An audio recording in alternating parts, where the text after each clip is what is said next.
the most romantic thing a guy has done for you? He drove an hour to my house and brought me flowers while it was raining. He brought me flowers and my favorite bears. And it was so cute. Are you still talking? No, I left him. Why? Because my dumbass couldn't handle it. I can't handle commitment. ¿Por qué? He seemed like such a good guy. No, he really was, but... When was the last time you cried over a girl? Because she... Right now, right? Yeah, right now because she cheated me. Why did she cheat on... I mean, how did you find out she cheated on... That happened like 6 years ago, but I can't forget that, yeah. What's the most attractive thing a guy can do? I think, like my husband puts me in my place. Like, you know, like if I'm doing wrong, put me on my place. Okay, the last lady was strangely holding her wrist there. Plus, the first one should be more open about her commitment issues. Now, a number of you will find it hard to believe that she's actually 24. Okay, I guess it's time to actually reveal my age since I have had guesses all over the place, all right? I'm 24. I'm not 38 to 42. Not even in my late 20s yet. I'm 24. I was born in 2000, May of 2000, okay? So I'm even like a late 2000s baby.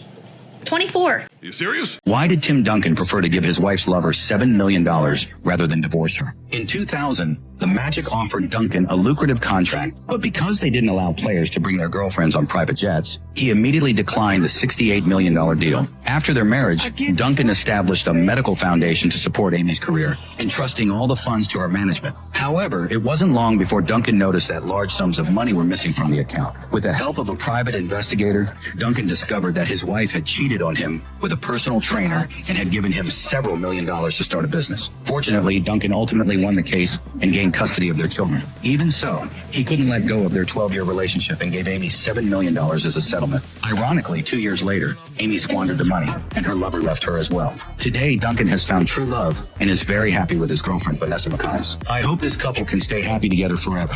Loyalty is always the right choice in marriage. Just like on the basketball court, Tim Duncan won after going through such a toxic marriage. What's your name? My name is Jason. Jason, how old are you? I am 28. And what do you do? I own a couple marketing firms, and I'm a luxury design consultant, and I'm a professional drummer as well. Okay, very cool. Now, what are some things you like to do for fun? Working out. I love music. I love reading, things like that. Outdoors things as well. Okay. I like to start out, you're very successful. I can tell you're very well put together. I love the way you dress. Thank you. You're handsome. For me, I'm a big teeth girl. Okay. And the teeth just were not for me, not for me. But again, you're very well put together. Thank you. Thank you. I popped my balloon because of the teeth. I'm big on mouths and things like that. Like your lips, your beard, great. I just am not a fan of your bottom teeth. But your outfit is great. Like you put together great. Thank you. Your shoulders super broad, masculine, love it. Your haircut, everything's great. It's just that is a big thing for me. Appreciate that. Thank you. No, is she someone that's your type? Absolutely. Well-spoken, beautiful woman as well. Thank you. Absolutely. Bro is a success in his own right, so he doesn't need the validation or approval from them. Plus, the right person will realize how great he is. Next, we got some tough critics. More attractive on a guy, someone who's tall or someone who's muscular? Tall. You're short, so... What a diss, okay. So, I don't know, tall and muscular. Okay, so for reference, I'm 5'7", so what do you consider tall? 6 foot at least. You're short. Yeah, I heard you the first time. She's tall, so she's 6 foot How tall is she? How tall is she? She's like 5'9". 5'9"? Okay. Short. Hey, bro, come on now, dog. Come on, man. I have been on the dating scene now for like 3.5 years or whatever it is, lost count. You get so used to being treated poorly that you build, it's okay, you don't have to you is so bad that when someone good comes along, you literally go, what's going on? Is this guy a con artist? And then it gets worse because you go to your friends and you go, guys, he did this. And they're like, what did he do? And they're like, you better get rid of him. And what he did was what, like buy you flowers? And they're like, he bought you flowers? That's right. I mean, like, that's how messed up this world is, that you actually find a good guy. That's right. And you immediately second guess them.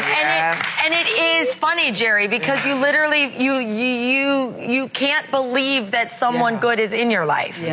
So that's how messed up it is. That's some real talk. It's good that she realizes how baggage and friends can prevent her from finding a good husband. Now this next guy was not having any of the nonsense. So I'm gonna go ahead and let y'all know right now, I'm looking for a man that's gonna allow me to be in my soft.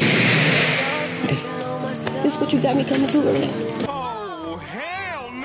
You tell me if you think this is fair. I'm 40 years old. I married this woman when I was 33. After only knowing her 7 months, and no, I ain't getting no prenup or none of that, but she didn't have nothing. Me, I had a $1.5 million house in Hoover, Alabama. Me, I had the Mercedes in the driveway. I went to law school. I was the one up studying all them late nights. Now, you mean to tell me it took me 40 years to make all this, and this person who I've only known for 7 years, won't have of everything it took me 40 years to make? Think of me as if I was your daddy or if I was your brother and you saw me studying all them nights. That was me at Emory all them nights studying. I didn't even know this woman. Now she won't half of what it took me 40 years to make. We would have thought that because he was a lawyer, he might have been able to prevent that. But as we can see, it can happen to anyone. Next, we got an awesome wife who did not want attention from anyone but her husband. When a guy try to talk to me and I tell him that I'm married and they say, oh, we could be friends.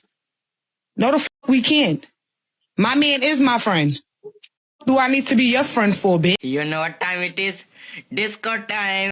I think social media has made people feel like everybody wants to date me. Do you see how many likes I got on my picture? Do you see how many people are in my DMs? But interest doesn't necessarily mean value. Just because someone is interested in you doesn't mean they necessarily value you, or they actually want to date you. They might just want to smash you. So if we're honest about what it is, most people are getting a lot of attention, but that doesn't mean that they're getting a lot of respect. And the truth is, there aren't that many people that truly value you. Well, the vast majority of guys are not getting showered with DMs or likes, but we can still understand her point about where we are today. Now for this next one, growing up is being able to pay for your own stuff. This picture right here is the reason why I do not go out with anybody to no restaurant. I don't eat out with friends anymore. None of that shit. No more. I bet you before the bill came, everybody was key and ha and ordering lemon drops and appetizers and all of that, right? It was lit. Now you see that is nobody smiling. There's no smiles on their face. They all looking at this receipt. They got the flashlight looking to see how, like, God damn. Like, why do you even decide to go out to eat if this is what you gonna do when the bill comes? I almost lost my husband for the lack of respect that I showed him in our relationship. As I have learned, and I am still learning what respect look like. We have to really take the time to listen to that man, to truly understand what he desires and what his image of something is, instead of taking it offensively as, well, what we do is not good enough. Don't lose a good man who is always there for you. The fact that he is reliable and always available doesn't mean he has nothing better to do. It doesn't mean he lacks friends or social life. It simply means that he consistently takes time out of his day for you. He has reserved a space in his heart for you.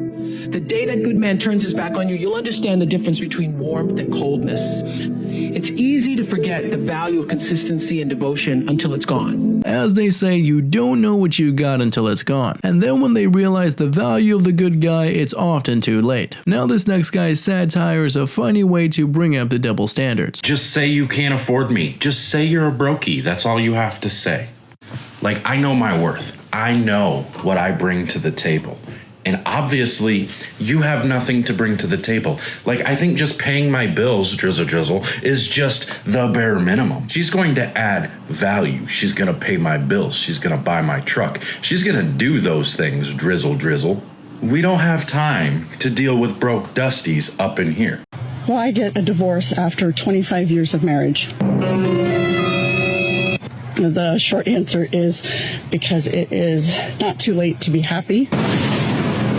And I finally got to a point at the beginning of the year where I decided that it wasn't too late to be happy. I still have, hopefully, many more years left, and I would like to be happy for those years. 1 week later. I'm just not strong enough. I don't know what to do. 25 years of marriage down the drain for a fresh start. But now, nearly 3 decades later, her dating situation is a bit different. I really hope you enjoyed these ones today, and don't forget to like, subscribe, and check out the video right above me.